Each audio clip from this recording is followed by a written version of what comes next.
Hi, I'm Rev Myron. I'm a minister through Pathways of Light, and I've been a Course in Miracles student for 40 years.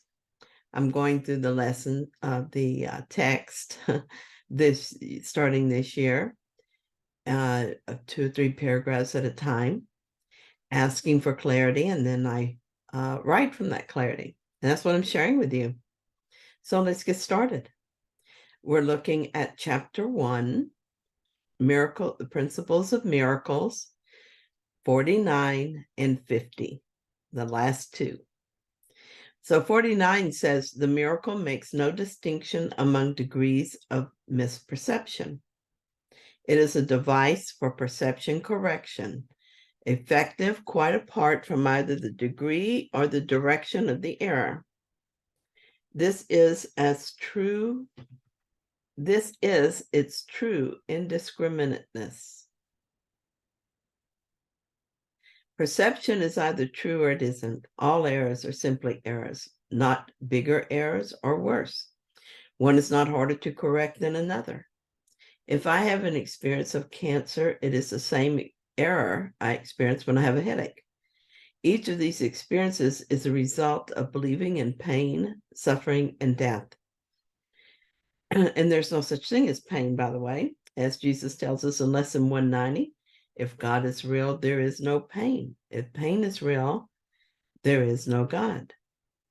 Pain cannot be real, because if it were, then pain would be part of God, because only what is of God is real. God is love, and love is not pain. The same is true for all forms of suffering. If I suffer from physical pain, emotional pain, the belief in lack and loss, it's all the same error. So what is this pain in my foot about if it's not real? It is my belief in pain projected onto the foot. When the error is corrected and I understand the impossibility of pain and suffering, none of the causes will be meaningful to me. Pain and fear of cancer disappear with the same ease as does pain from a headache and the fear of poverty.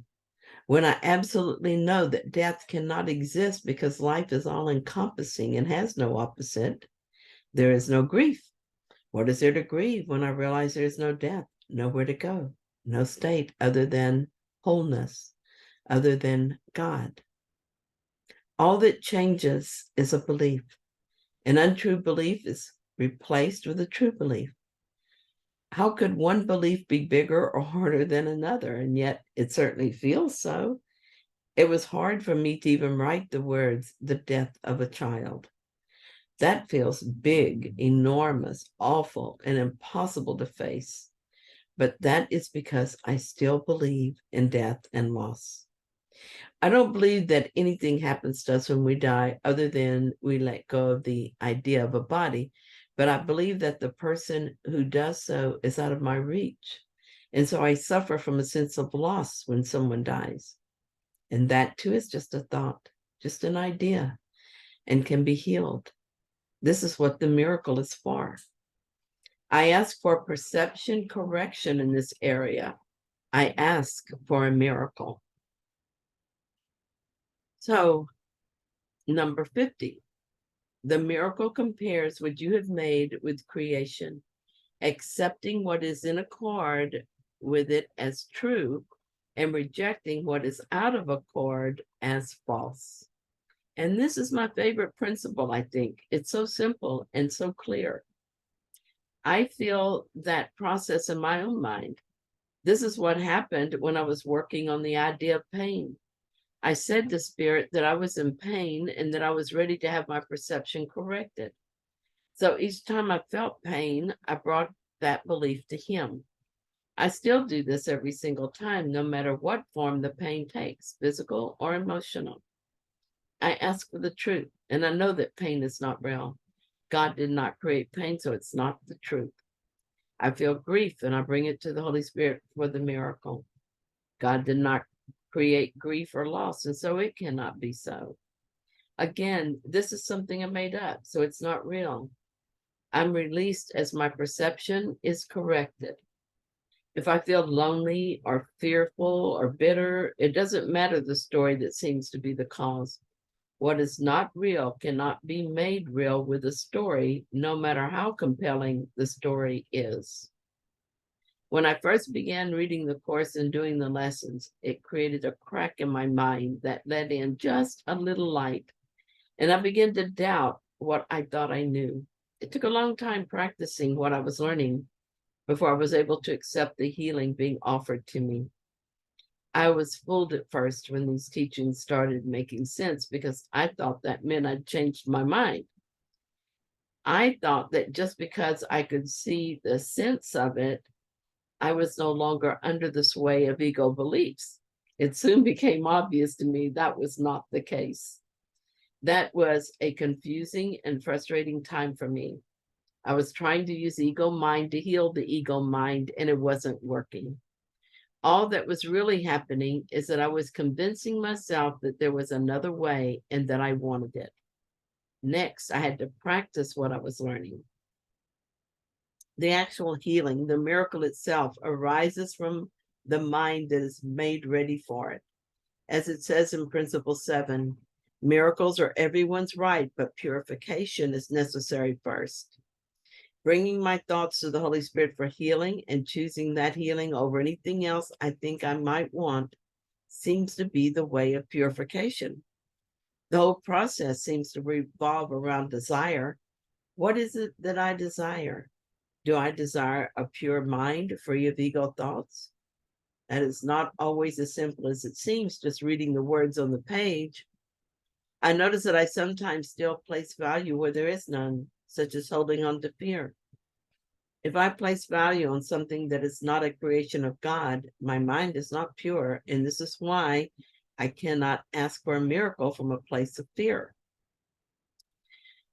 My son had a reaction to a medical procedure and was in excruciating pain. There was a potential for damage and even for death, depending on the cause of the reaction. My first reaction was fear, and all I wanted to do was pray that he be saved from pain and that I will be saved from loss. I wanted that miracle. I wanted to tell him to get up and walk because he was healed. I did recognize that I was praying not out of conviction, but out of fear, and I knew this was not right. I became open to true healing a bit at a time as I was able. I asked others to stand with me on this. As number 19 says, miracles make minds one in God. They depend on cooperation because the sonship is a sum of all that God created. At one time, I could not have done this. I could not have stepped out of my fear. Later, I could have done so after the fact, after circumstances had changed enough for me to see more clearly. Even later, after more practice of the course, I could eventually see through my fear, even while it was happening. But it would take some time, and it was not certain. This time it was different. Even in the midst of my confusion, I was absolutely certain I wanted a healed mind. My friends helped me with their unwavering support and by being the strength I leaned on. They sent me words to point the way back to the truth. Overnight, my prayer became that my mind be healed of the belief in pain, sickness, and suffering. What else is there to heal after all but the mind? Accepting the atonement for myself is my only function. As my mind began to clear, I realized that I do trust spirit. I trust my script and my son's script to provide only and all that is needed for our awakening. I went with him to his next procedure, and the pain was really awful, and the doctor did not instill confidence. When I felt fear rising in me, I acknowledged it, and then I remembered to ask the Holy Spirit for help to see clearly. When I felt fear, it was as if a fog encased me and kept me from the truth, but I knew what I wanted, and I refused to believe in the fog, and so it went away. I did this each time fear came. It seems like it is a body that needs healing, and the more desperate our fear, the more this seems to be true.